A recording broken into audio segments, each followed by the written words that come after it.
صبر اور نماز. بیان داعی کبیر حضرت علامہ محمد شاکر نوری صاحب قبلہ، امیر سنی دعوت اسلامی.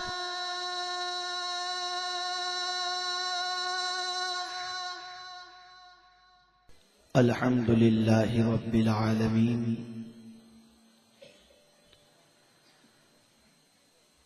والعاقبۃ للمتقین والصلاة والسلام علی سید الانبیاء والمرسلین وعلی آلہ واصحابہ الطیبین الطاہرین. اما بعد فاعوذ باللہ من الشیطان الرجیم. بسم اللہ الرحمن الرحیم. یا ایہا الذین آمنوا استعینوا بالصبر والصلاۃ ان اللہ مع الصابرین. صدق اللہ العظیم. قابل قدر علماء ذوی الاحترام و حاضرین جشن شہید اعظم و مفتی اعظم، السلام علیکم ورحمۃ اللہ وبرکاتہ.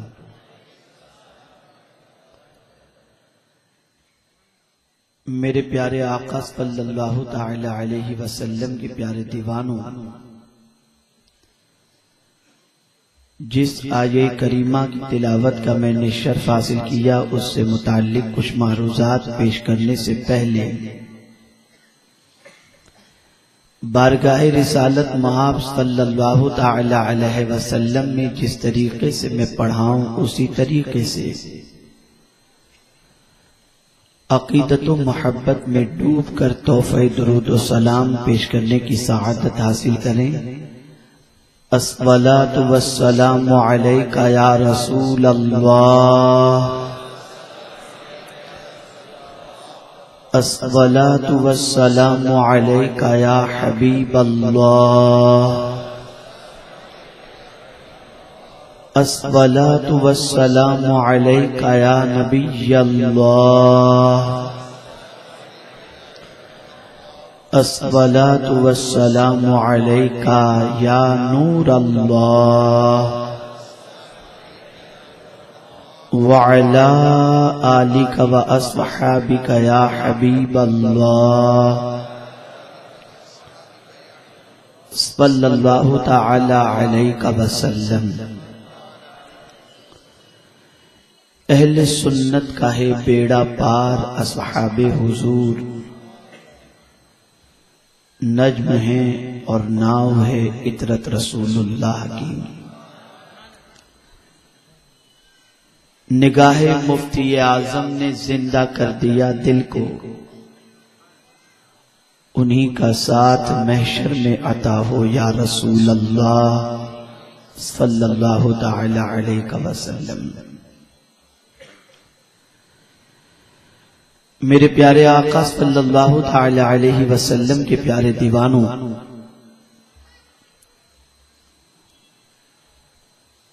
مجھ سے پیشتر سنی دعوت اسلامی کے ایک مائع ناز مبلغ، محب و محترم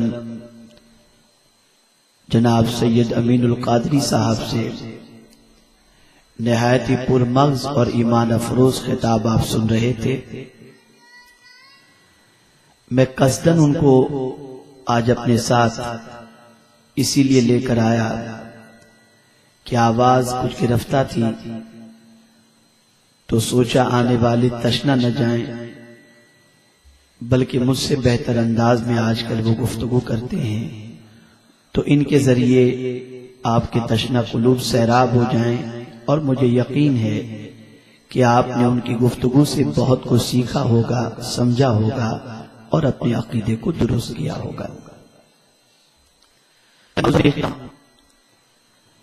اور یہ بھی شہید اعظم اور مفتی اعظم کا فیض ہے کہ مجھے ایسا محسوس ہی نہیں ہو رہا کہ تھوڑی دیر پہلے جو آواز گرفتہ تھی وہ اچانک کیسے کھل گئی۔ اور اس شہر میں ایک واقعہ ایسا بھی ہوا تھا کہ دوران گفتگو میری آواز بالکل بند ہو گئی تھی اور تھوڑی دیر کے بعد اچانک واپس آ بھی گئی تھی۔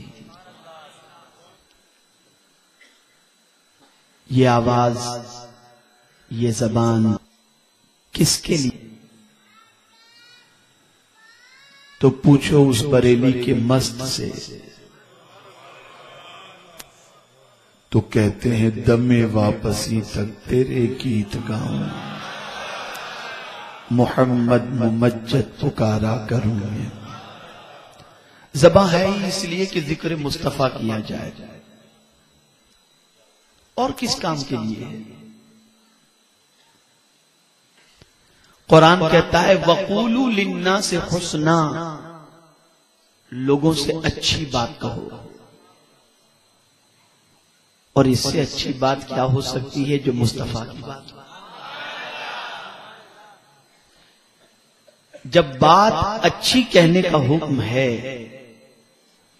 تو جو خود اتنا حسین ہو کہ جس کے حسن کی قسم مولا خود یاد فرما رہا ہو، اس کا ذکر کتنا حسین ہوگا۔ اور اللہ والے یہی کرتے ہیں کہ وہ اپنے وجود کو مرضی کے مطابق نہیں، رب کی منشا کے مطابق استعمال کرتے ہیں، اس لیے وہ جو کہتے ہیں ہو جاتا ہے۔ تو میرے پیارے آقا صلی اللہ علیہ وسلم کے پیارے دیوانوں، آج مجھے وہ پیغام آپ کی گوش گزار کرنا ہے جو ہر نبی نے اپنی اولاد کو اور ہر ولی نے اپنی اولاد کو، بلکہ اللہ کے رسول صلی اللہ تعالی علیہ وسلم کے ذریعے اللہ نے آقائے کریم صلی اللہ علیہ وسلم کے ہر امتی کو عطا فرمایا، وہ چیز مجھے آپ کے سامنے پیش کرنی ہے۔ روزانہ ہم دیکھتے ہیں کہ مصیبتوں کی اس دنیا میں مصیبتوں میں گرفتار انسان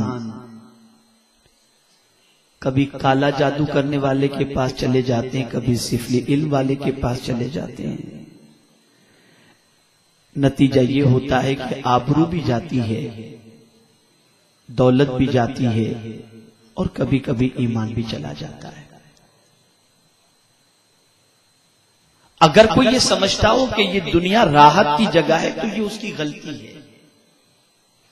یہ راحت کی جگہ ہے ہی نہیں۔ میں پڑھ رہا تھا کشف المحجوب، اس میں مقدمہ لکھنے والے نے مولا علی رضی اللہ تعالیٰ عنہ کا ایک قول دنیا سے متعلق لکھا۔ میں نے اس قول کو جب پڑھا تو پڑھنے کے بعد مجھے ایسا محسوس ہونے لگا کہ ہم کیا سوچ رہے ہیں، کیا کر رہے ہیں، اور یہ ٹینشنوں سے کیوں گھبرا رہے ہیں۔ مولا علی رضی اللہ تعالیٰ عنہ سے کسی نے پوچھا کہ حضور ذرا دنیا کے بارے میں بتائیے، بڑی تکلیفوں سے یہاں گزرنا پڑتا ہے۔ تو مولا علی کرم اللہ تعالی وجہہ الکریم نے ارشاد فرمایا، نادان، جس چیز کی بنیاد ہی مصیبت پر رکھی گئی ہو، اگر تو اس پہ راحت تلاش کرے گا تو کہاں سے ملے گی؟ یہ دنیا کی بنیاد ہی مصیبتوں پہ رکھی گئی ہے، اور اگر یہ مصیبت کی جگہ نہ ہوتی تو کبھی آقا یہ نہ فرماتے کہ دنیا سجن للمؤمن، دنیا مومنوں کے لیے قید خانہ ہے۔ یہ مصیبت کی جگہ ہے، آزمائش کی جگہ ہے، امتحان کی جگہ ہے۔ یہاں آزمائشیں ہوں گی، امتحان ہوگا، اور روئے زمین پر کوئی انسان ایسا اس وقت ہے ہی نہیں جو آزمائش سے نہ گزرتا ہو۔ ہم صبح آزمائش سے گزرتے ہیں، دوپہر آزمائش سے گزرتے ہیں، شام آزمائش سے گزرتے ہیں، لیکن ہمارا حال یہ ہے کہ آزمائش میں فیل ہو جاتے ہیں، ناکام ہو جاتے ہیں. کبھی ایسا ہوتا ہے کہ انسان کی سچویشن یہ ہوتی ہے کہ ان امتحان سے گھبرا کر خودکشی کر لیتا ہے. آپ پڑھتے ہوں گے تنگ دستی کی بنیاد پر، قرض کی بنیاد پر آدمی نے سوسائڈ کر لی. بہت ساری ایسی بچیاں بھی ہیں جو عمر کی اس دہلیز پر قدم رکھ لیتی ہیں جہاں ان کا رشتہ نہیں آتا، قدم ڈگمگا جاتا ہے. بہت سارے ایسے نوجوان ہیں جو اعلیٰ تعلیم حاصل کرنے کے باوجود بے روزگاری کا شکار ہو جاتے ہیں، نتیجتاً کوئی غلط راستے اور غلط کاروبار کی طرف آمادہ ہو جاتے ہیں. اور یہ کہوں تو غلط نہ ہوگا کہ مارکیٹ میں 75% ایسے لوگ ملیں گے جو جھوٹ بولے بغیر دولت کماتے ہی نہیں ہیں.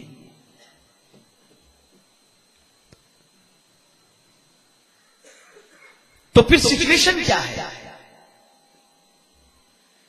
دنیا کے اس امتحان کے اندر جب ہمارے سب کے قدم ڈگمگاتے ہوئے نظر آتے ہیں، دولت کے لیے جھوٹ بول دیے، معاملہ کے لیے جھوٹ بول دیے، تھوڑی سی پریشانی آئی شکوہ شکایت شروع کر دیے، تو نتیجہ کیا ہوا؟ نتیجہ یہ ہوا کہ کتا بھونکتا ہے تو ڈر جاتے ہیں. نتیجہ یہ ہوا کہ رات کے اندھیرے سے ڈر جاتے ہیں. لیکن میں حیران ہوں، کربلا میں چمکتی ہوئی تلواروں کو دیکھ کر امام نہیں ڈرے. کیوں؟ وجہ وہی تعلیم جو انبیاء نے اپنی اولاد کو دی، صحابہ نے بعد والوں کو دی، اللہ نے قرآن کے ذریعے اپنے بندوں کو دی. ان کی پوزیشن یہ تھی کہ ایمان اتنا مضبوط تھا کہ وہ قرآن کی آیتوں کو ثواب کمانے کے لیے نہیں پڑھتے تھے، بلکہ قرآن کی آیتوں کو عمل کے لیے پڑھتے تھے، اور وہ جانتے تھے کہ عمل کا رزلٹ وہی ہوگا جو خدا نے فرمایا.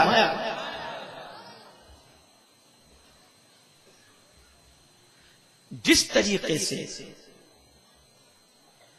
اللہ نے انسان کی ضرورت کی چیزوں کو پہلے پیدا کیا، انسان کو بعد میں. زمین کی ضرورت تھی پہلے پیدا کیا، آسمان کی ضرورت تھی پہلے پیدا کیا، آب و ہوا کی ضرورت تھی پہلے پیدا کیا، اور انسان کو بعد میں پیدا کیا. ایسے ہی قرآن مقدس میں اللہ نے مصیبتوں کا تذکرہ بعد میں کیا اور مصیبت کا علاج پہلے بتایا. ارشاد فرمایا یا ایھا الذین آمنوا استعینوا بالصبر والصلاۃ، اے ایمان والو صبر اور نماز سے مدد طلب کرو. ان اللہ مع الصابرین، بے شک اللہ صبر کرنے والوں کے ساتھ ہے. وَلَا تَقُولُوا لِمَنْ يُقْتَلُ فِي سَبِيلِ اللَّهِ أَمْوَاتٌ بَلْ أَحْيَاءٌ وَلَكِنْ لَا تَشْعُرُونَ. یہ دو آیتوں کے تذکرے کے بعد اللہ نے فرمایا وَلَنَبْلُوَنَّكُمْ بِشَيْءٍ مِّنَ الْخَوْفِ وَالْجُوعِ وَنَقْصٍ مِّنَ الْأَمْوَالِ وَالْأَنفُسِ وَالثَّمَرَاتِ وَبَشِّرِ الصَّابِرِينَ الَّذِينَ إِذَا أَصَابَتْهُمْ مُصِيبَةٌ قَالُوا إِنَّا لِلَّهِ وَإِنَّا إِلَيْهِ رَاجِعُونَ أُولَٰئِكَ عَلَيْهِمْ صَلَوَاتٌ مِّن رَّبِّهِمْ وَرَحْمَةٌ وَأُولَٰئِكَ هُمُ الْمُهْتَدُونَ. آزمائش کا تذکرہ بعد میں اور علاج پہلے بتا دیا. استعینوا بالصبر والصلاۃ، صبر اور نماز سے مدد طلب کرو.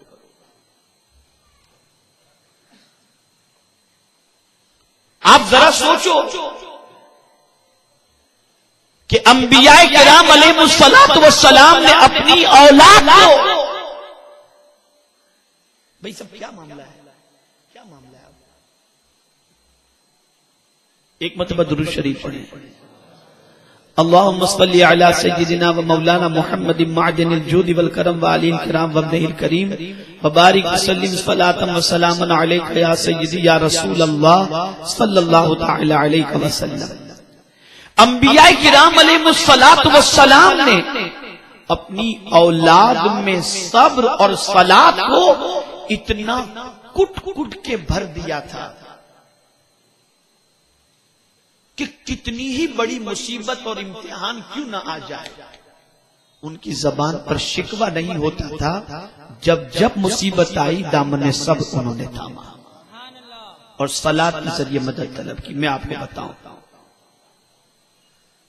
حضرت اسماعیل علیہ السلام کی عمر بہت چھوٹی، 9 سال یا 13 سال،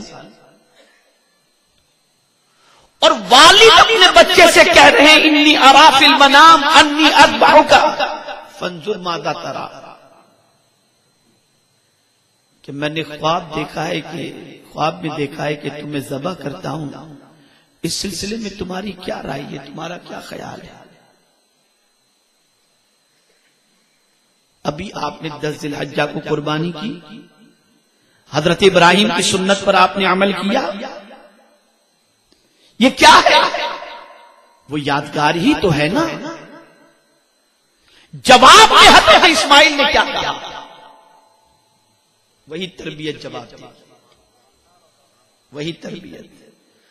باپ اپنے بیٹے سے کہہ رہا ہے کہ میں نے خواب میں دیکھا کہ تجھے ذبح کر رہا ہوں، بیٹا تیرا اس سلسلے میں کیا خیال ہے؟ بیٹا یہ نہیں کہتا کہ ابا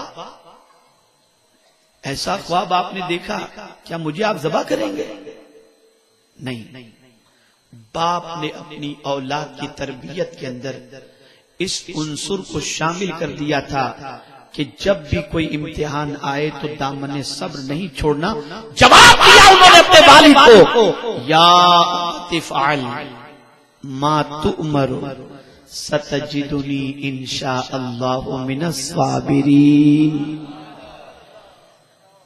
آپ کو جو حکم دیا گیا ہے ابا جان کو کر گزریے، میری زبان پر شکایت نہیں سنیں گے، انشاءاللہ آپ مجھے صبر کرنے والا پائیں گے. بھلا اس سے بڑا کوئی امتحان ہو سکتا ہے کہ باپ اپنے بیٹے کی گردن پر چھری چلا؟ کتنا سخت امتحان. لیکن وہی تربیت کہ بیٹا جب مصیبت آئے تو دامن صبر تھام. تو بیٹے نے جواب میں یہی کہا، ابا جان آپ کو جو حکم ملا ہے کریے، میں اپنے رب کی شکایت نہیں کروں گا، آپ مجھے صبر کرنے والا پائیں گے. یعنی جو صبر کی تربیت آپ نے میری کی ہے، اس صبر کی تربیت کا جب امتحان ہوگا تو آپ دیکھیں گے کہ میں دامن صبر تھامے ہوئے ہوں، میں شکایت کا لفظ بھی زبان پر نہیں لاؤں. یہ تربیت.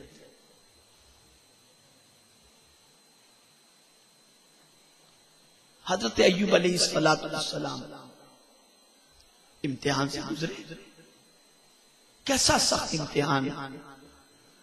ساری اولاد موت کی وادیوں سے گزر گئی، سارے مکانات ختم ہو گئے، سب نے ساتھ چھوڑ دیا. ایک بیوی تھی جو ساتھ میں تھی، جنگل و بیابان میں تشریف لے گئے، اور بیوی کیسی بھی کیوں نہ ہو اپنے شوہر کو تکلیف میں نہیں دیکھ سکتی. پھر وہ تو نبی کی بیوی تھی اور بہت ہی پیاری تھی، وہ کیسے اپنے شوہر کو تکلیف میں دیکھ سکتی تھی؟ تو برجستہ کہا کہ آپ اللہ کے نبی ہیں، آپ ابھی دعا کر دیں گے یہ مصیبت ہٹ جائے گی. ارشاد فرماتے ہیں کہ میں نے زندگی بھر اپنے رب کی نعمتوں سے فائدہ اٹھایا، اب یہ چند دنوں سے تکلیف ہے تو شکایت کرتے ہوئے مجھے شرم آتی. بیوی کا اصرار بڑا، اتنا بڑا کہ جس کی کوئی انتہا نہیں. تو پھر آپ نے صرف اتنا کہا، رب انی مسنی الضر وانت ارحم الراحمین.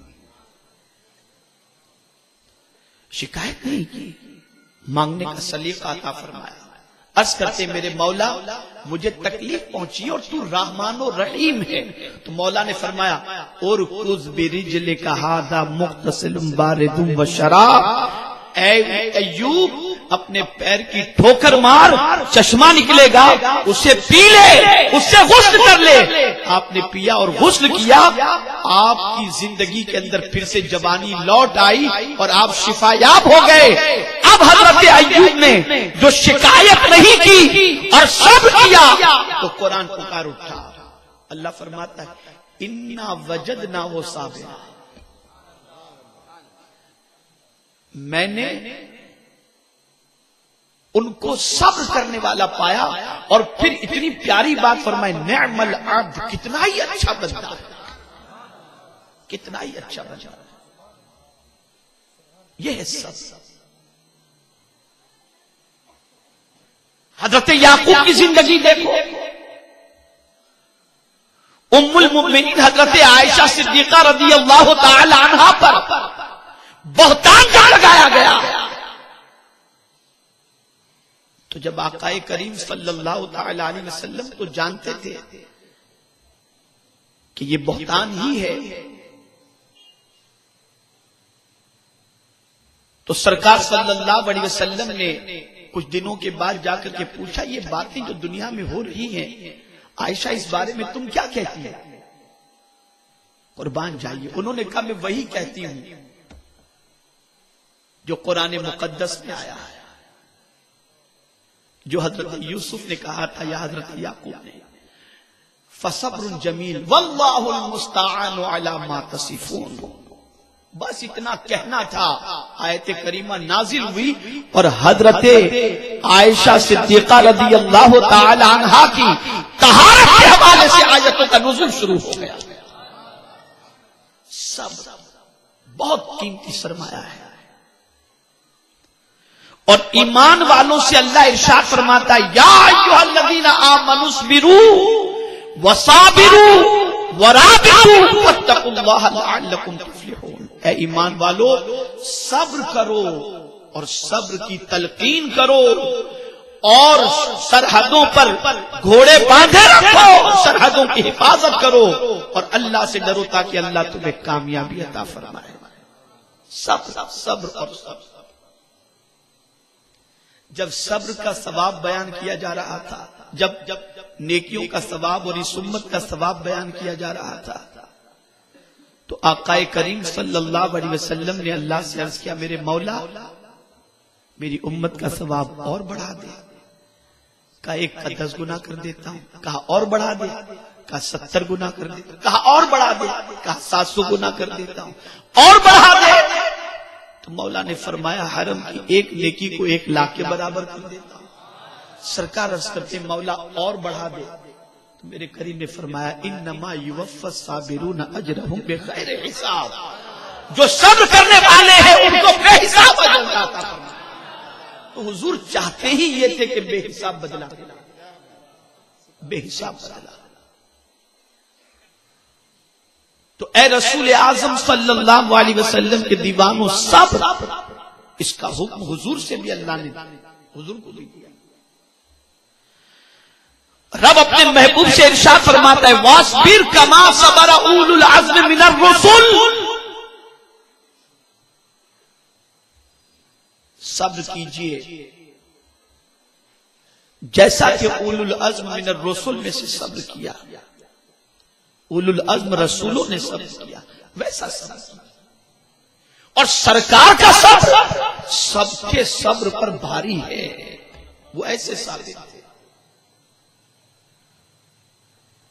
تو ہر نبی نے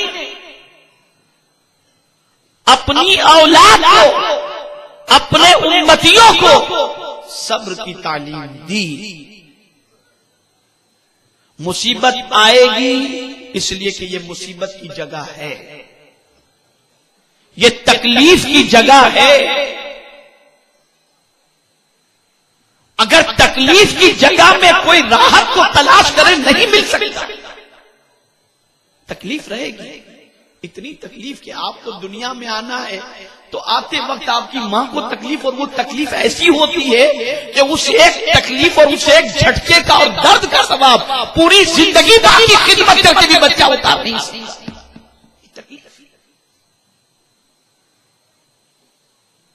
اور پھر جاتے ہوئے آپ دیکھتے ہیں تکلیف کیسی تکلیف. 4 بندے جب تک کے کاندھے پر اٹھا کر قبرستان نہ پہنچائے تب تک پڑے رہے. تو یہ تکلیف کی جگہ ہے. لیکن قربان میرے کریم کی عظمتوں پر کہ اس نے پہلے ہی بتا دیا استعینوا بالصبر والصلاۃ. اے ایمان والوں سے فرمایا دوسرے کہیں بھی جائے تو جانے دو، لیکن تم اگر ایمان والے ہو تو تم سے خطاب کیا جا رہا ہے استعینوا بالصبر والصلاۃ، صبر اور نماز سے مدد طلب کرو. اور یہ منتقل ہوتا رہا، یہ سلسلہ چلتا رہا. میرے پیارے آقا صلی اللہ تعالی علیہ وسلم کے پیارے دیوانوں، یہی وجہ ہے کہ حضرت امام عالی مقام علی جدہ وعلیہ الصلاۃ والسلام اس فرش گیتی پر تشریف لائے تو آپ کی ولادت کی جیسے شہرت تھی ایسے ہی آپ کی شہادت کی بھی شہرت تھی. سب جانتے تھے کہ آپ کربلا میں شہید ہوں گے. آقا کریم صلی اللہ علیہ وسلم کو جبریل امین نے بتا بھی دیا تھا اور حضور نے حضرت ام سلمہ کو بھی بتا دیا تھا. مولا علی بھی جانتے تھے، صحابہ بھی جانتے تھے، سب جانتے تھے، تابعین بھی جانتے تھے. سیدۃ النساء خاتون جنت فاطمہ الزہرا رضی اللہ تعالی عنہا بھی جانتی تھی، سب جانتے تھے کہ امام حسین کربلا میں شہید ہوں گے. لیکن خدا کی قسم کوئی مورخ، کوئی شخص کہیں کتاب میں یہ بات ثابت نہیں کر سکتا کہ کہیں بھی اس مصیبت کے نہ آنے اور اس امتحان کے نہ آنے کی دعا کسی نے کی ہو. سب کی دعا ایک ہی تھی، اے اللہ حسین کو کربلا میں صبر و استقامت طے کرا. سب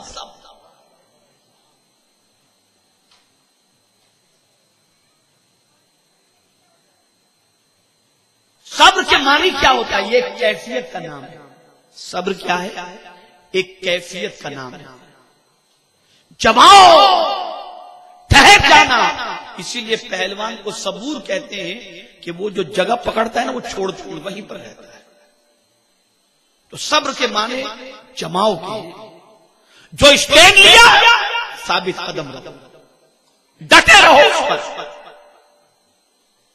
اور پھر تمہارے ڈٹے رہنے پر تم اگر حق پر ہو اور ڈٹے ہوئے ہو اور باطل پورے لشکر کے ساتھ بھی ہو تب بھی باطل تمہارا کچھ نہیں بگاڑ سکتا. اس لیے کہ اگر تم حق پر رہ کر ثابت قدم ہو تو اس کے ساتھ پوری دنیا ہے اور تمہارے ساتھ اللہ. اس لیے کہ اللہ نے فرما دیا اے صبر کرنے والے گھبرا نہیں، ان اللہ مع الصابرین، بے شک اللہ صبر کرنے والوں کے ساتھ ہے. اور یہ یاد رکھو، یہ خاص ایک توجہ چاہوں گا، بہت اہم بات آئی ہے ذہن کے اندر عرض کروں گا. بڑا فرق ہے ہمارا، ہم میں اور اللہ والوں میں تو کئی فرق ہیں، لیکن ایک خاص فرق یہ ہے کہ ہم دنیا کے طاقتوروں کو ڈھونڈتے ہیں اور ان کا ساتھ تلاش کرتے ہیں.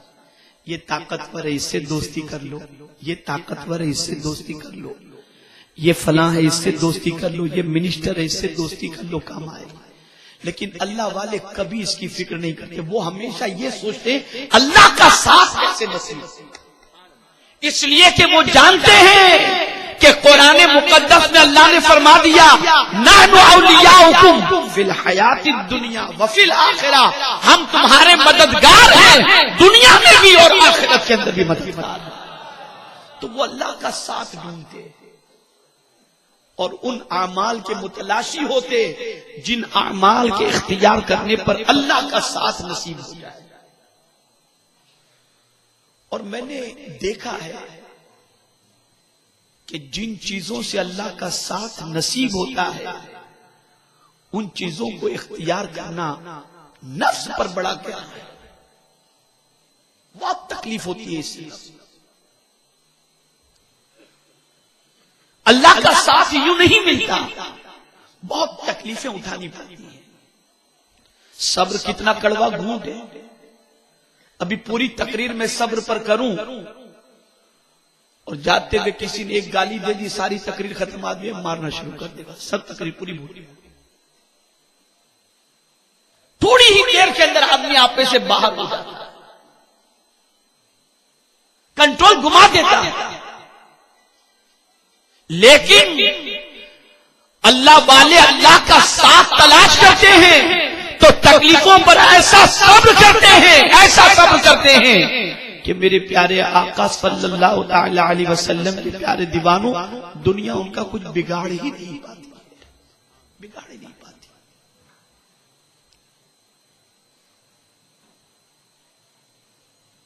تو میں نے دیکھا کہ جہاں جہاں قرآن شریف کے اندر اللہ نے اپنے ساتھ کا ذکر فرمایا، ساتھ سے مراد کیا؟ جیسے دوست کے ساتھ ہوتا ہے، یہ مراد نہیں. اس کی رحمتوں کا ساتھ ہونا، اس کی مدد کا ساتھ ہونا، اس کی عنایتوں کا ساتھ ہونا، اس کے کرم کا ساتھ ہونا، اس سے مراد یہ. تو جہاں یہ فرمایا ان اللہ مع الصابرین، بے شک اللہ صبر کرنے والوں کے ساتھ ہے. اب ذرا صبر دیکھو کتنا کٹھن ہے، صبر کرنا کتنا مشکل ہے. 2-4 دن کی تکلیف کے اندر تو آدمی ڈھیر ہو جاتا ہے، ایک دم ڈھیر ختم ہو جاتا ہے. لیکن ہم اگر قرآن اٹھا کر دیکھیں تو اگر کوئی ثابت قدم رہتا بھی ہے تو اسے اس سے ہٹانے کے لیے جب وہ نہیں ہٹتا تو اس کے پیروں کی زمین کو ہلا دیا جاتا ہے کہ اب تو گرے گا. ہے قرآن شریف. اتنی تکلیف آتی ہے اور اتنا سخت امتحان ہوتا ہے کہ وہ نہیں ہلتا تو اس کے پیروں کی زمین ہلا دی جاتی ہے کہ اب تو ہلے گا، گرے گا. لیکن جو ثابت قدم ہوتا ہے تب بھی نہیں گرتا. قرآن کہتا ہے ام حسبتم ان تدخلوا الجنہ ولما یأتکم مثل الذین خلوا من قبلکم مستهم البأساء والضراء وزلزلوا حتى يقول الرسول والذین آمنوا معه متى نصر اللہ. سخت آنچ پہنچی، یہاں تک کہ زمین ہل گئی اور رسول اور ان کے ساتھ جو مومنین تھے پکار اٹھے متى نصر اللہ، اے اللہ تیری مدد کب آئے گی؟ تو اللہ نے یہ نہیں فرمایا کہ راستے میں ہے، کہا گھبراؤ نہیں، الا ان نصر اللہ قریب، آگاہ ہو جاؤ کہ بے شک اللہ کی مدد قریب ہے، قریب ہے. تو آدمی نہیں ہلتا تو زمین ہلا دی جاتی ہے کہ اب تو گرے گا. لیکن صحابہ نہیں ہلتے. انبیاء ثابت قدمی کا مظاہرہ کرتے ہیں، استقامت.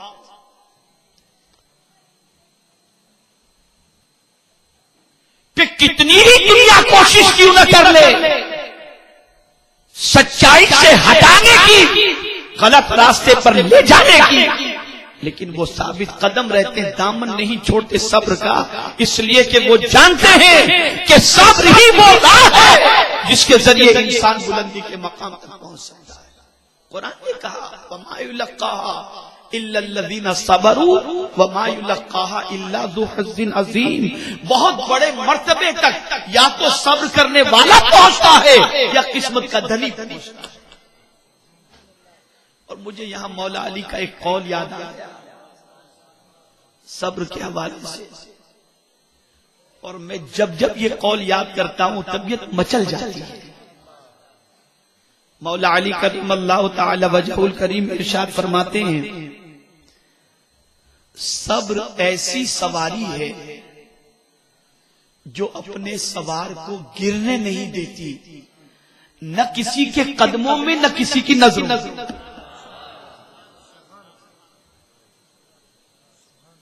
اگر کوئی صبر کی سواری پر سوار ہو گیا وہ سوار کبھی قدموں میں بھی کسی کے نہیں گرے گا، نظروں میں بھی کسی کے نہیں گرے گا. پتہ یہ چلا کہ صبر بہت قیمتی سرمایہ ہے. تو امام حسین بھی، ان کے لیے بھی صبر ہی کی دعا کی گئی. یہ صبر ہی بہت لمبا موضوع ہے، لیکن مجھے ان دونوں ہستیوں کے متعلق کچھ باتیں یہ بتانا مجھے ہے آپ کو کہ ہم تھوڑی سی باتوں میں ہل جاتے ہیں. وہ تلوار دیکھ کر بھی نہیں ہلے، وہ 22,000 کا لشکر دیکھ کر بھی نہیں ہلے، یہاں تک کہ بیٹے کی لاش پڑی ہے تب بھی نہیں ملے، تو آخر ان کے پاس کیا تھا؟ بھئی آدمی بے خوف اس وقت ہوتا ہے جب اس کے پاس بہت کچھ ہو، ادھر 22,000 ادھر 50,000 ہوتے بے خوف ہوتے، لیکن یہاں تو 72، اس میں بھی بیمار عورتیں بچے جو لڑنے کے لیے نہیں آئے تھے۔ لیکن میں دیکھتا ہوں کہ امام حسین رضی اللہ تعالیٰ عنہ چمکتی ہوئی تلواریں دیکھ کر بھی بے خوف نہیں ہوتے، اپنے اسٹینڈ سے ہلتے نہیں ہیں، اپنے موقع پر ثابت قدم رہتے ہیں۔ وجہ سب سے بڑی یہ تھی کہ درس دیا گیا تھا، حسین اگر خدا کا ساتھ چاہیے تو شکوہ کر کے نہیں، صبر کر کے حاصل ہو سکتا ہے، اس لیے ثابت قدم رہو۔ یزید چند دنوں تک جشن منائے گا اور قیامت تک تمہاری شہادت کی یادیں تازہ رہیں گی۔ فتح فاتح تم ہو، یزید نہیں۔ اور امام حسین نے بھی کیا کیا؟ جب خود جا رہے تھے مقابلے کے لیے تو کیا کیا انہوں نے؟ گھر والوں کو کس چیز کی نصیحت فرمائی؟ یہی تو نصیحت فرمائی کہ ماتم نہ کرنا، گریبان نہ پھاڑنا، شور نہ مچانا، صبر کے دامن کو تھامے رکھنا، یہی تو نصیحت فرمائی تھی آپ نے۔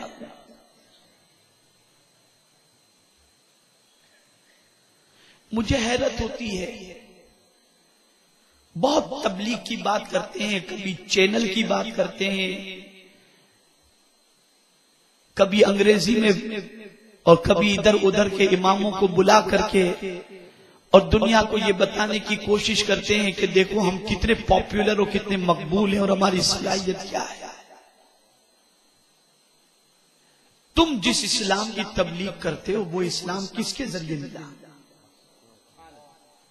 اللہ کے رسول نے تمہیں اسلام کی دولت عطا فرمائی، جانتے ہیں آپ؟ جب سرکار صلی اللہ تعالی علیہ وسلم مدینہ منورہ پہنچے تو مصارف بہت زیادہ تھے، لوگوں کا آنا، ان کے لیے کھلانے پلانے کا انتظام، تو اخراجات بہت زیادہ تھے۔ تو انصار نے آپس میں مشورہ کیا کہ کیوں نہ ہم کچھ ایسا سیٹ اپ کریں کہ آقا کریم صلی اللہ علیہ وسلم کی بارگاہ کے اندر ایک خطیر رقم پیش کر دیا کریں، اچھی طریقے سے خدمت کر دیا کریں، تاکہ یہ جو بہت زیادہ خرچ ہوتا ہے اس خرچ سے سرکار صلی اللہ تعالی علیہ وسلم کو خرچ کا ٹینشن نہ رہے اور آسانی سے سب کچھ ہو جائے، اس لیے کہ ہمیں ایمان ملا حضور کے صدقے میں۔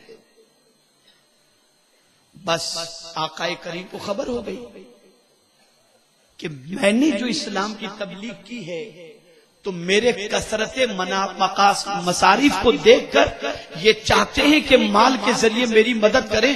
سرکار پر وحی الہی کا نزول ہوا اور رب نے فرمایا میرے محبوب کہہ دیں قل لا اسألکم علیہ اجرا الا المودۃ فی القربى، میرے محبوب فرما دیجئے کہ مجھے اس کام کا تم سے کوئی بدلہ نہیں چاہیے، اگر تم یہ چاہتے ہو کوئی بدلہ دینا تو میرے قرابت داروں سے محبت کرو، یہی اس کا سب سے بڑا بدلہ ہے۔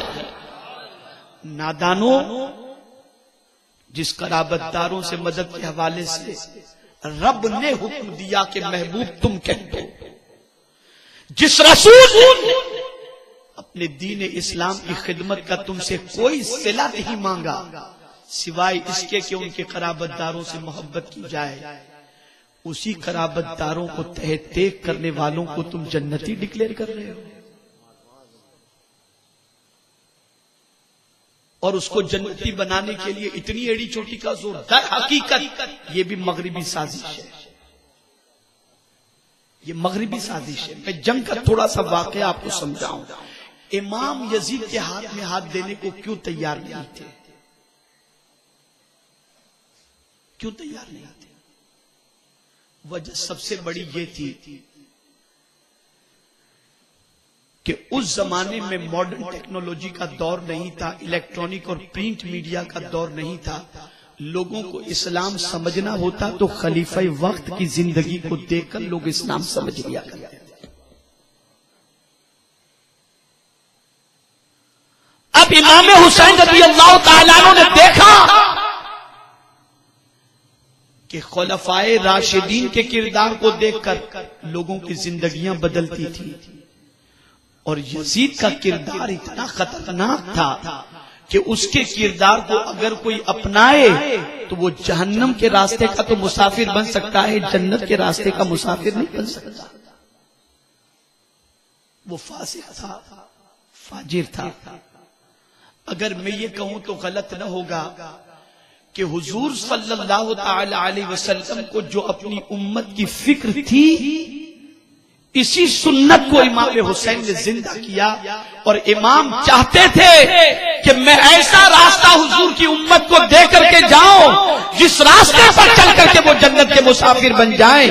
اس لیے آپ نے یزید کے ہاتھ میں ہاتھ دینے سے انکار کیا اور بتا دیا کہ راستہ وہ صحیح نہیں ہے جو یزید کا ہے، اور یزید بھی صحیح نہیں ہے۔ اگر یزید صحیح ہوتا تو میں اس کے ہاتھ میں ہاتھ دے دیتا، نہ دے کر میں تمہیں بتا رہا ہوں وہ راستہ صحیح ہے جو میرا ہے، میرے پیچھے چلو گے تو جنت کے مسافر بن جاؤ گے۔ بلکہ یوں کہوں تو بھی غلط نہ ہوگا کہ منزل پر پہنچنے کے لیے بریج بنتے ہیں،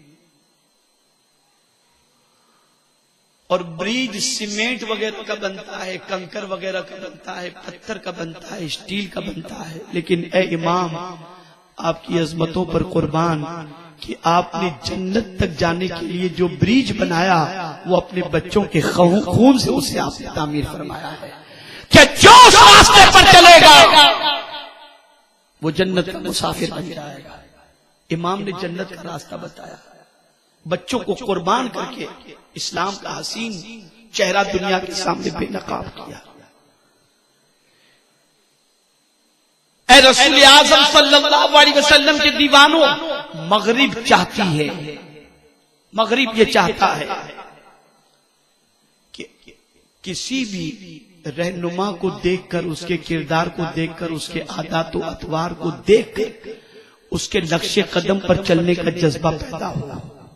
ہم جب امام حسین کی بات کرتے ہیں تو لوگوں کے دلوں میں جذبہ ایثار پیدا ہوتا ہے، جذبہ بندگی پیدا ہوتا ہے، جذبہ شجاعت پیدا ہوتا ہے، اور اس کے اندر اللہ، اس کے رسول جل جلالہ صلی اللہ علیہ وسلم کے فرامین پر عمل کرنے کا جذبہ پیدا ہوتا ہے۔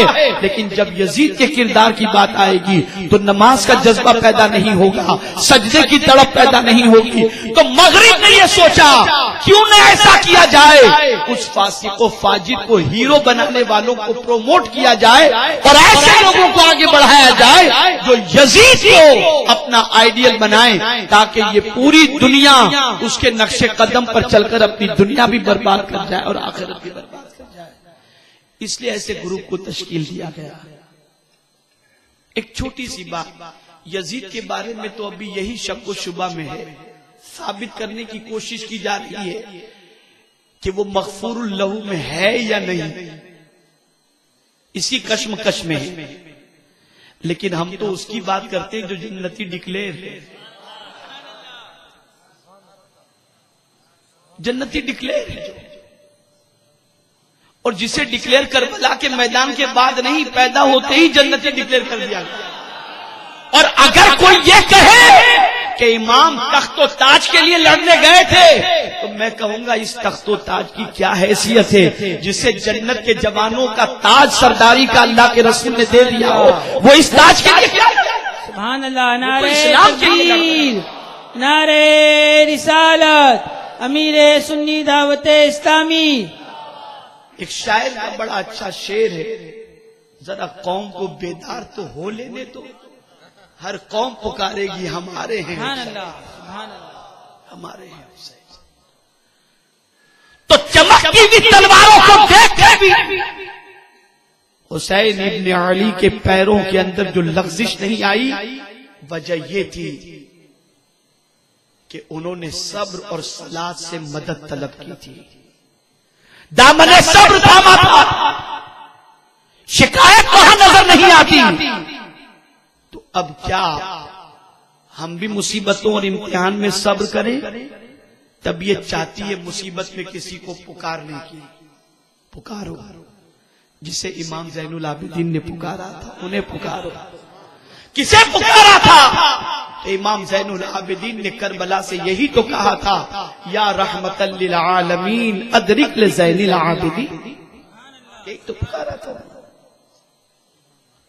تو عرض یہ کر رہا تھا کہ اپنی اولاد کو صبر اور صلاح کی تعلیم دو. مصیبت میں در بدر کی ٹھوکریں اور غلط لوگوں کے پاس جانے سے پرہیز کرو. اللہ والوں کے پاس جاؤ. آپ کہیں گے آپ ابھی تو کہہ رہے تھے کہ نماز اور صبر سے مدد طلب کرو اور اب آپ کہہ رہے ہیں اللہ والوں کے پاس جاؤ. تو میں کہتا ہوں جہاں جانے کا قرآن نے حکم دیا وہاں جاؤ. اور قرآن نے کہا انما ولیکم اللہ ورسولہ والذین آمنوا، بے شک تمہارے مددگار اللہ اس کے رسول اور ایمان والے. یہ تو قرآن نے.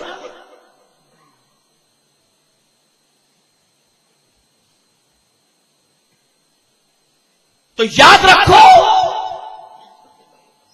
آہو فغاں کرنے سے، شور شرابہ کرنے سے، چیخو پکار کرنے سے، در بدر اپنی روداد غم سنانے سے تمہارا بوجھ ہلکا نہیں ہوگا. بلکہ اگر یہ کہوں تو غلط نہ ہوگا کہ دنیا کا یہ دستور ہے کہ کمزوروں کے ساتھ رہنا پسند نہیں کرتی. اگر کوئی بے روزگار 2 مرتبہ آپ سے کچھ لے لیا ہو، تیسری مرتبہ دیکھ کر آپ وہ مانگے اس سے پہلے کہہ دیں کہ بھیا یار تم جاؤ پلیز جاؤ یہاں سے. دنیا کمزوروں کے ساتھ نہیں رہتی. یہ تو میرے رب کی شان ہے کہ دیکھو جہاں جہاں کمزور ہوں گے اور کمزوری ہوگی وہاں رب کی نصرت تمہیں نظر آتی رہے گی.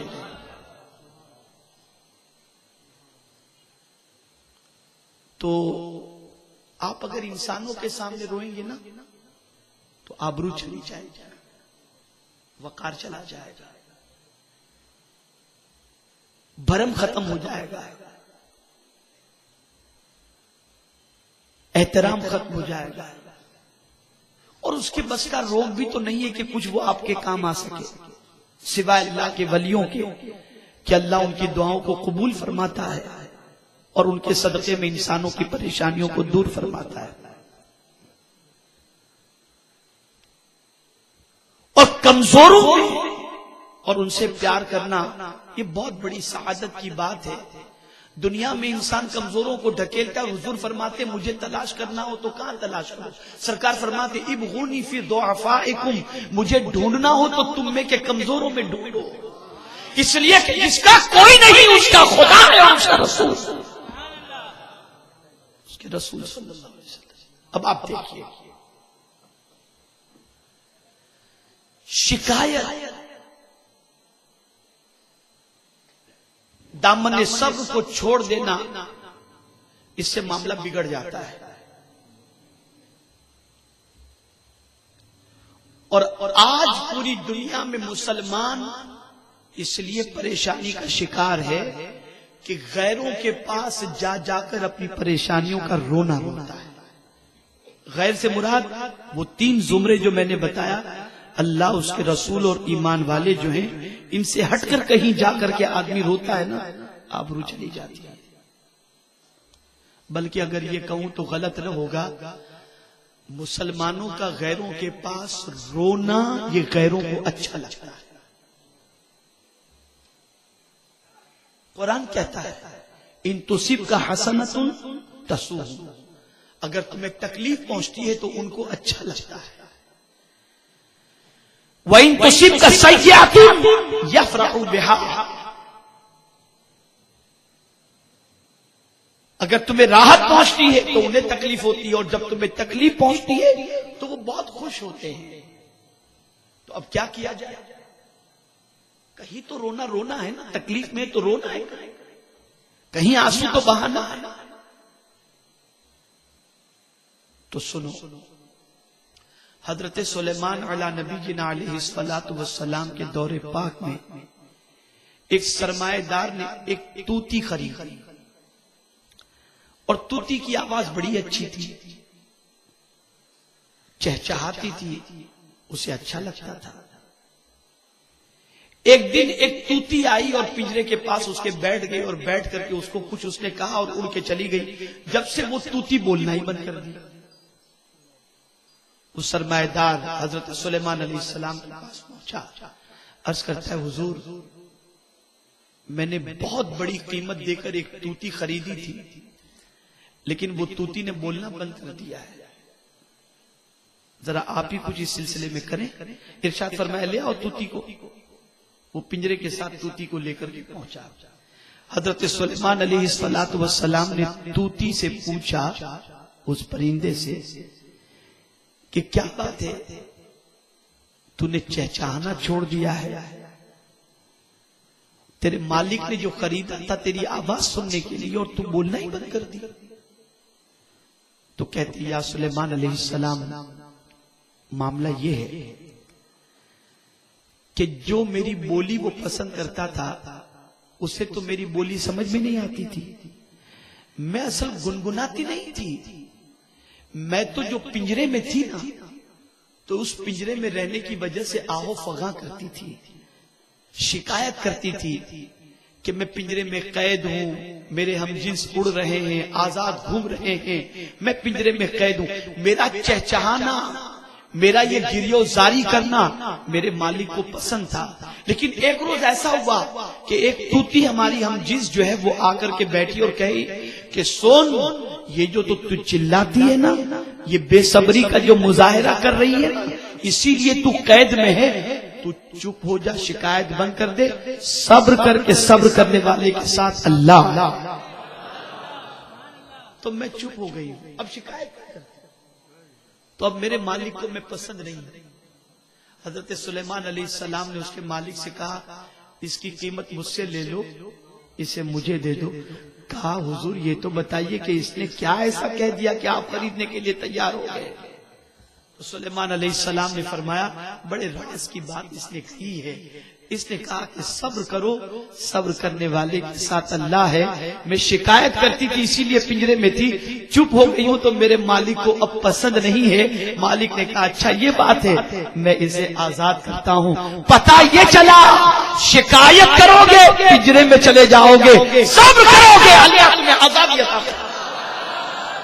نعرے تکبیر، نعرے رسالت، یاد شہید اعظم حضور امیر۔ اس لیے کل بھی امام حسین کے ساتھ اللہ تھا، آئی ہے، قیامت تک ہے، یہی وجہ ہے کہ رہے گا یوں ہی، ان کا چرچا رہے گا، پڑے خاک ہو جائیں جل جل۔ سبحان اللہ، نعرے تکبیر، نعرے رسالت، امیر سنی دعوت اسلامی۔ تو یہ صبر کی تعلیم جو ہے یہ بنیادی ہے، بچے پھسلیں گے نہیں، صبر کی عادت بچوں میں پیدا کرو۔ اور نماز، تاریخ اٹھا کر کے دیکھو، ہر نبی نے اپنی اولاد کو نماز کی تعلیم دی، ہر نبی۔ حضرت ابراہیم دعا کرتے ہیں رب اجعلنی مقیم الصلاۃ ومن ذریتی۔ حضرت لقمان نے اپنے بیٹے سے کہا یا بنی اقیم الصلاۃ۔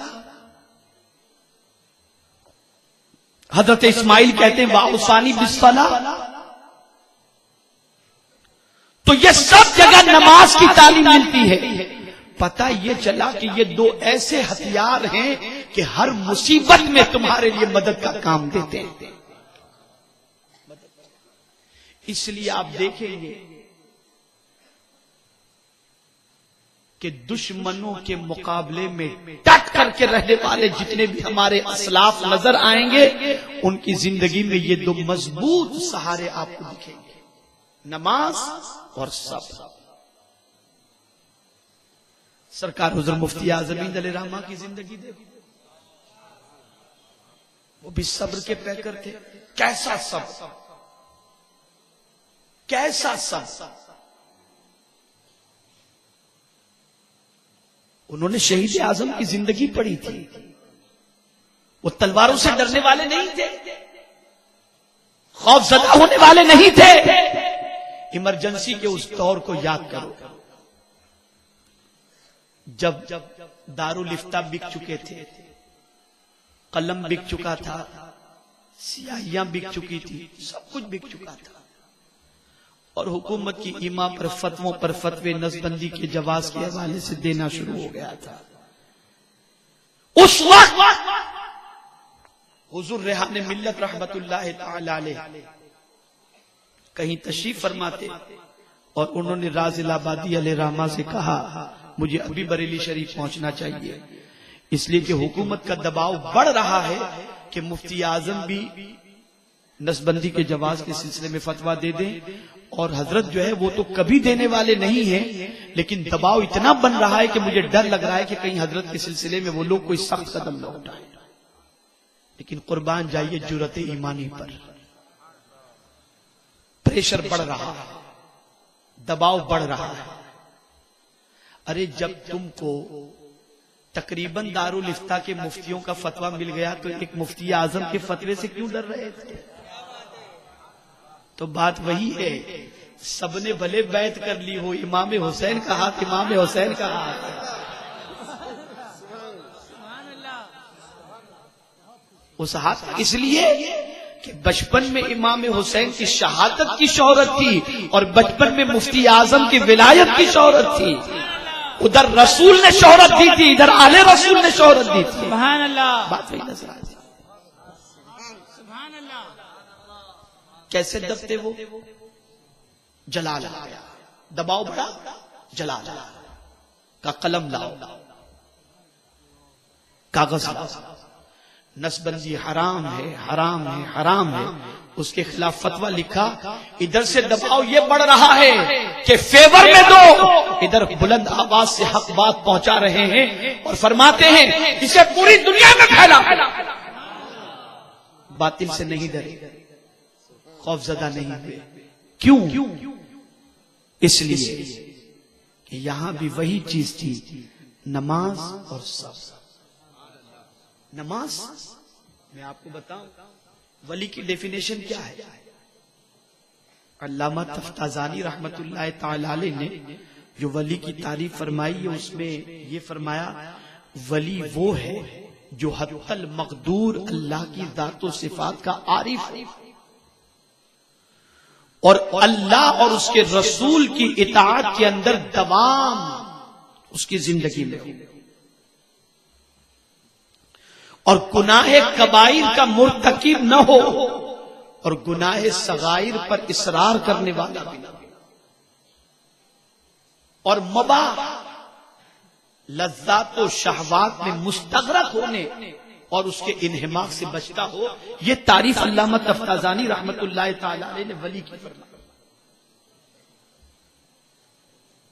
تو وہ اللہ کی ذات و صفات کے عارف تھے اور وہ جانتے تھے یہ پریشر میرا کیا بگاڑے، ہوگا وہی جو میرا مولا چاہے گا۔ اور جب اس نے کہہ دیا ہے ان اللہ مع الصابرین، ہم لوگوں نے صبر کس کو سمجھا؟ کوئی انتقال کر جائے تو بھائی صبر کرو۔ صبر ایک جماؤ کی کیفیت کا نام ہے، تم حق پر ہو جم جاؤ، دنیا تمہارا کچھ نہیں بگاڑ سکتی، اس لیے کہ ایک طرف دنیا ہے دوسری طرف دنیا کا پیدا کرنے والا رب ہے، اور جس کے ساتھ خدا ہو اس کا کوئی بال بیکار نہیں کر سکتا۔ جم جاؤ، ڈٹ ڈٹ۔ نتیجہ کیا ہوا؟ کسی نے ہاتھ ڈالنے کی جسارت نہیں کی، ہمت نہیں کی۔ میں اگر حضور مفتی اعظم علیہ رحمہ کی نماز کے واقعات بتاؤں تو بہت سارے واقعات آپ کے سامنے پیش کر سکتا ہوں۔ شہادت امام حسین کے حوالے سے اور ان کے فضائل کے حوالے سے بتاؤں بہت کچھ پیش کر سکتا ہوں، لیکن مجھے صرف اتنی بات آپ کی گوش گزار کرنی ہے کہ یہ لوگ باطل سے کیوں نہیں ڈرتے تھے اور مصیبت میں ثابت قدم کیوں رہتے تھے، اس کی کیا وجہ تھی، وہ وجہ میں آپ کو بتاؤں۔ ان کی عظمتوں کو کروڑوں سلام۔ امام حسین نہیں گھبرائے، مفتی اعظم نہیں گھبرائے، کیوں؟ ہم تھوڑے میں کیوں ہل جاتے ہیں، کیوں گھبرا جاتے ہیں؟ تو ہماری فطرت بھی قرآن نے بیان کی اور ان کی فطرت بھی قرآن نے بیان کی. قرآن کہتا ہے ان الانسان خلق ہلوعا اذا مسہ الشر جزوعا وَإِذَا مَسَّهُ الْخَيْرُ مَنُوعًا إِلَّا الْمُصَلِّينَ الَّذِينَ هُمْ عَلَى صَلَاتِهِمْ دَائِمُونَ. بے شک انسان کم حوصلہ پیدا کیا گیا. حوصلہ کم انسان کے پاس. اس کے کم حوصلے کی دلیل کیا ہے؟ اِذَا مَسَّهُ الشَّرُّ جَزُوعًا.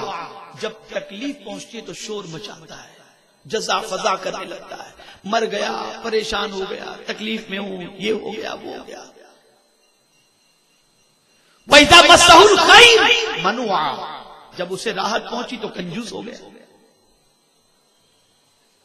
لیکن تکلیف پہنچنے پر کون جزا فضا نہیں کرتا، اور راحت پہنچنے پر کون کنجوس نہیں ہوتا؟ بس اسی سے قرآن پردہ اٹھا دیا اور رب نے فرمایا الا المصلین الذین هم علی صلاتهم دائمون. ہاں مگر وہ لوگ جو پابندی سے مستقل نماز پڑھتے ہیں اور نماز کے سلسلے میں دائمی نمازی ہیں، ان کی شان یہ ہے کہ نہ مصیبت میں جزا فضا کرتے ہیں اور نہ راحت میں کنجوسی کرتے ہیں. نہ مصیبت میں ان کو اللہ کی یاد سے غافل کر سکتی ہیں اور نہ راحت میں اللہ کی یاد سے غافل کر سکتا ہے. وہ ہر حال کے اندر صابر اور نمازی رہ کر کے دنیا کا مقابلہ کرتے ہوئے نظر آتے ہیں. تو ہماری گھبراہٹ کی وجہ اور پریشانی کی وجہ یہ ہے کہ کبھی 2 وقت کی پڑھ لی، کبھی 3 وقت کی پڑھ لی، کبھی 4 وقت کی پڑھ لی، اور پھر مولانا سے کہتے دعا کرو 5 کا بن جاؤ. تو پھر یہ ہوتا ہے کہ چوہا کاٹتا ہے تو رونے لگتے ہیں. سب ہوتا ہے. اتنی سی تکلیف پہ قدم ڈگمگا جاتا ہے. سرکار حضور مفتی اعظم علیہ رحمت و رضوان، جن کے حوالے سے حضرت شارح بخاری علیہ رحمت و رضوان فرماتے ہیں اللہ اکبر، کہ ہم ٹرین میں سفر کر رہے تھے جے پور کے لیے، اجین سے جے پور. حضور مفتی اعظم رحمت اللہ تعالی علیہ اور حضور شارح بخاری علیہ رحمت و رضوان، نماز کا وقت ہوا. حضور مفتی اعظم علیہ رحمت و رضوان بے چین ہوئے، اور بے چین ہو کر کے آپ نے نماز کی تیاری شروع فرما دی. ٹرین رکی، آپ نے نماز ادا کی. نماز ادا کر کے عصر کا وقت تھا، اتنا وقت تھا کہ نماز آسانی سے ادا کر کے ٹرین میں بیٹھ سکتے. نماز آپ نے ادا کر لی، بیٹھ گئے. مغرب کا وقت آیا.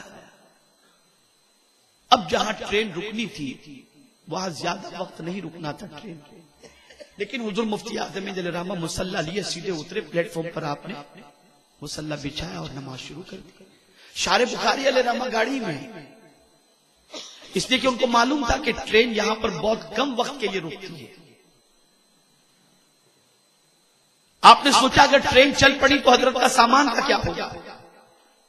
آپ نے ٹرین ہی میں نماز پڑھ لی اور حضور مفتی اعظم علیہ رحمت اللہ رضوان اتر کر مصلی بچھا کر نماز پڑھ رہے تھے. ابھی تیسری رکعت مکمل کرنے کے قریب ہی تھے کہ سیٹی بج گئی. جیسے ہی سیٹی بجی تو آپ سمجھ سکتے ہیں کہ شارح بخاری علیہ رحمہ کا کیا حال ہوا ہوگا. وہ پریشان ہوئے کہ اب کیا ہوگا. لیکن ادھر پوزیشن یہ کہ سیٹی بجی. شارح بخاری علیہ رحمہ فرماتے ہیں کہ میں نے نگاہ اٹھا کر انجن کی طرف دیکھا تو دیکھا کہ ڈرائیور ادھر حضور مفتی اعظم علیہ رحمہ کو ادھر سے دیکھ رہا تھا کہ بابا نماز پڑھ رہے ہیں. اور حضرت کی شان کیا، 3 فرض تو پڑھ لی، پھر واپس کھڑے ہو گئے 2 رکعت سنت پڑھنے کے لیے. کھڑے ہو گئے اور حضرت نے آرام سے نماز پڑھی. اور نماز پڑھ کر کے جب ٹرین کے اندر بیٹھے تو شارح بخاری علیہ رحمہ نے قدم چوم لیے اور برجستہ ارشاد فرمایا علم بتانا الگ چیز ہے اور اس پر عمل کرنا الگ چیز ہے. یاد رکھو وہ صرف قال والے نہیں تھے، وہ حال والے تھے۔ وہ کیسے حال والے؟ کیا حال تھا ان کا؟ ایسا حال کہ آپ نے ایک رات ارشاد فرمایا اپنے خادم سے کہ میں اپنے کمرے میں جا رہا ہوں، حاجی ہارون نام تھا ان کا، جن کے گھر میں حضرت کا قیام تھا۔ ارشاد فرمایا کہ دروازہ نہ کھولنا، دروازہ نہ کھولنا۔ رات ہوئی، حضرت اندر چلے گئے اور یہ کہہ کر اندر تشریف لے گئے تھے کہ دروازہ نہ کھولنا۔ تھوڑی دیر کے بعد حاجی ہارون کو خیال آیا کہ سرکار حضور مفتی اعظم علیہ رحمت و رضوان دودھ بھی نہیں پیے، تو چلو شاید ہو سکتا ہے کہ حضرت جگتے ہوں، میں جا کر کے دودھ پیش کر کے آ جاؤں۔ فرماتے میں نے جیسے دروازہ کھولا تو دیکھ کر کے میں دنگ رہ گیا کہ حضرت کے جسم کے کئی ٹکڑے وہاں پر ہو گئے تھے اور اللہ اللہ کی آواز آ رہی تھی۔ فرماتے میں ڈرا اور ڈر کر کے میں نے دروازہ بند کر دیا۔ اب گھبراہٹ سینے سے شراب ہو۔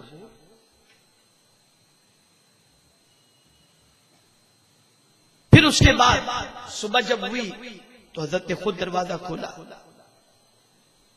اور حاجی ہارون سے نہ رہا گیا تو انہوں نے کہا حضور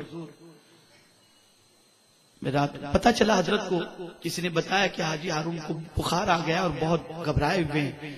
حضرت گئے، حضرت نے کچھ پوچھا نہیں کہ کیوں ڈر گئے، وہ کیا بات ہے؟ حضرت فرماتے ہارون میں نے تم کو منع کیا تھا نا دروازہ کھولنے کے لیے۔ روتے ہوئے کہتے حضور آپ نے دودھ نہیں پیا تھا اس لیے میں نے دروازہ کھولا کہ کھول کر کے میں آپ کی خدمت میں دودھ پیش کر دوں، لیکن میں نے حضور جو دیکھا اس کے بارے میں جاننا چاہتا ہوں۔ اب جواب سنو۔ میں نے حضور دیکھا کہ آپ کے جسم کے پارا پارا کئی ٹکڑے ہو چکے ہیں اور اللہ اللہ کی آواز آ رہی ہے، حضور یہ کیا تھا؟ جواب تھا حضور مفتی اعظم علیہ رحمہ کا۔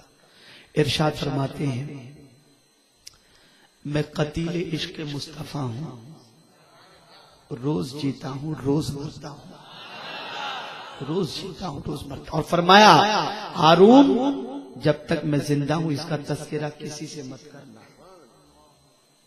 کسی سے مت کرنا۔ یہاں تو آدمی کچھ نہیں ہوتا اور تذکرے پسند کرتا ہے، وہ لوگ بہت کچھ ہو کر کے بھی تذکرہ پسند نہیں کرتے تھے، بہت کچھ ہو کر بھی پسند نہیں کرتے تھے۔ اے رسول اعظم صلی اللہ علیہ وسلم کے دیوانوں، وجہ کیا تھی؟ وجہ سب سے بڑی یہ تھی کہ ہم تعلق دنیا والوں سے بنانا چاہتے ہیں اور وہ تعلق دنیا پیدا کرنے والے سے بنانے کی کوشش کرتے ہیں۔ پوری زندگی اسی میں، پوری زندگی اسی میں۔ اور پھر اگر اچانک چیف منسٹر کہہ دے کہ صاحب میں آپ سے ملنے آنے والا ہوں، تو آدمی کہے گا یار پلیز آج جتنے بھی اپوائنٹمنٹ سب بند، آج چیف منسٹر صاحب آنے والے ہیں۔ لیکن کیا شان مفتی اعظم ہے۔ گورنر نے کہا، میسج بھجوایا دہلی بریلی اسٹیشن پہنچ کر کہ حضرت سے کہے میں حضرت کی زیارت کے لیے آنے والا ہوں، پہنچ رہا ہوں۔ یہاں آ کر اطلاع دی گئی حضرت گورنر صاحب آپ سے ملنا چاہتے ہیں۔ ابھی وہ کہنے والا کہہ کر کے گیا ہی، کہہ ہی رہا تھا اور کہہ کر چپ ہوا، اتنے میں ایک صاحب آئے، حضور میری ماں شدید بیمار ہے۔ کہا چلو چلو۔ اس نے کہا حضور گورنر آ رہے ہیں۔ کہا ان گورنروں کو نہ دیکھ کے ہمارا کوئی بھلا ہوگا نہ اس کا ہم سے مل کر کے کوئی بھلا ہوگا۔ بیمار کی عیادت کرنا میرے نبی کی سنت مبارکہ ہے، میرے نبی کی سنت مبارکہ ہے۔ اور اللہ عز و جل قیامت کے دن ارشاد فرمائے گا بندے سے، میرے بندے میں بیمار تھا تو میری عیادت کو نہیں آیا۔ بندہ عرض کرے گا اے اللہ تو تو شافی مطلق ہے، بیماری کا تجھ سے کیا تعلق؟ اللہ ارشاد فرمائے گا میرا فلاں بندہ بیمار تھا، اگر تو اس کی عیادت کو جاتا وجدتنی عندہ، اس کے پاس مجھے پا لیتا، مجھے پا لیتا۔ اسی لیے فرمایا گیا بیمار کے پاس جاؤ تو اس سے دعا کراؤ، یہاں سگا بھائی غریب ہو تو بیمار ہے تو کوئی پوچھنے نہیں جائے گا. کہاں ڈھونڈتے ہو خدا کو؟ کہاں ڈھونڈتے ہو؟ کہاں ڈھونڈتے ہو خدا کو؟ جہاں حضور نے بتایا اور رب نے بتایا جہاں کا پتہ، وہاں کیوں نہیں جاتے؟ وہاں کیوں تلاش نہیں کرتے؟ سوچ بدل گئی، افکار و نظریات بدل گئے، خیالات بدل گئے. یہی وجہ ہے کہ آج ہم ذلیل بھی ہیں، رسوا بھی ہیں اور دنیا کی ٹھوکروں میں آ بھی رہے ہیں. اے رسول اعظم صلی اللہ علیہ وسلم کے دیوانوں، بدلو اپنے افکار و نظریات کو، بدلو اپنی سوچ کو، بدلو اپنے خیالات کو. اللہ اکبر. صبح کو حج کے لیے نکلنا ہے. سرکار حضور مفتی اعظم علیہ رحمہ کو اعلان کرتے ہیں کہ کل حضرت کی روانگی ہے، جسے تعویذات چاہیے آ کر کے لے کر کے جائے. رات 12 بجے تک لوگوں کا جم غفیر.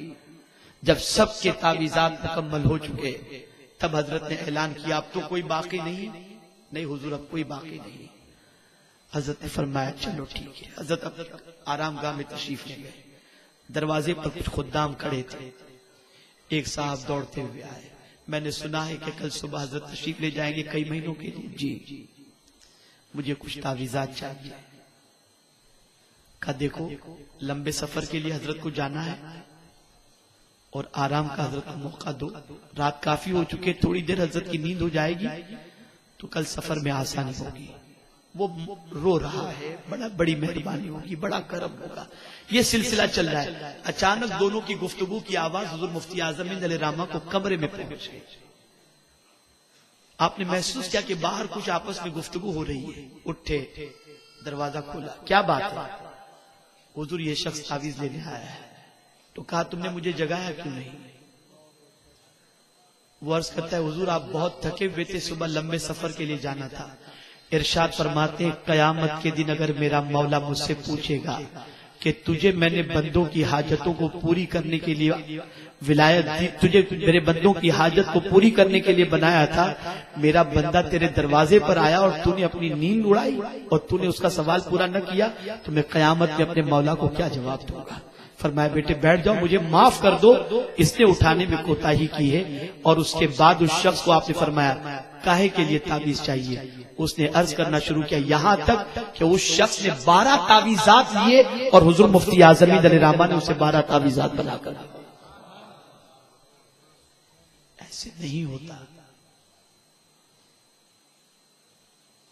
یہ تھی مخلوق کی دستگیری، یہ تھی غریب پروری. ہمارے ایک ساتھی تنظیم کے برطانیہ سے آئے، بریلی شریف پہنچے. دکان سے کچھ سامان انہوں نے خریدا. اس کی قیمت 39 روپے ہوئی. انہوں نے 40 روپے دیے. دکاندار ضعیف تھے، ان کے پاس 1 روپیہ نہیں تھا. تو ساتھی نے کہا حضرت بابا رہنے دو. کہا نہیں وہ 1 روپیہ پہلے آپ کو لینا ہوگا. کہا بابا اتنی ضد کیوں کر رہے ہو؟ کہا میرے پیر کا یہی طریقہ تھا، کسی کا حق نہ مارو، یہ میرے پیر کا فرمان تھا. وہ بیٹھ گئے. کہا آپ کے پیر کی کیا، کون آپ کے پیر صاحب؟ کہا حضور مفتی اعظم علیہ رحمہ. کہا کچھ باتیں سناؤ. بیٹھ گئے ان سے باتیں سننے کے لیے.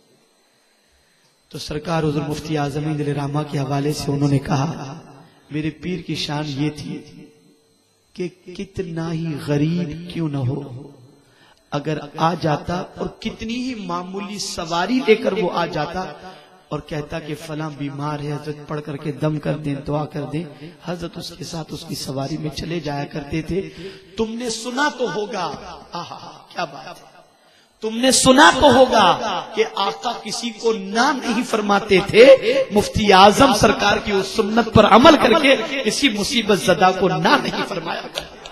یہ شان تھی، یہ شان تھی. تو ان اللہ والوں کی وجہ سے آج دین اسلام پوری دنیا کے اندر، ہندوستان میں سب جگہ چمکتا دمکتا دکھائی دیتا ہے. ان کی نظریں پڑتی تھی، ویران دل آباد ہو جایا کرتا تھا. ان کی نگاہوں سے نہ جانے کتنوں کی تقدیریں سنوری ہیں. الحمدللہ میں اپنی قسمت پر جتنا ناز کروں اتنا کم ہے کہ مجھے بھی سرکار حضور مفتی اعظم علیہ رحمت و رضوان کی جوتیوں کو درست کرنے کی سعادت نصیب ہوئی، بلکہ اتنا کرم فرمایا کہ کچھ دن سے سعادت نصیب ہوئی. حضرت کے پاس بھی بیٹھا آج اللہ عز و جل دین کی خدمت کی اس پر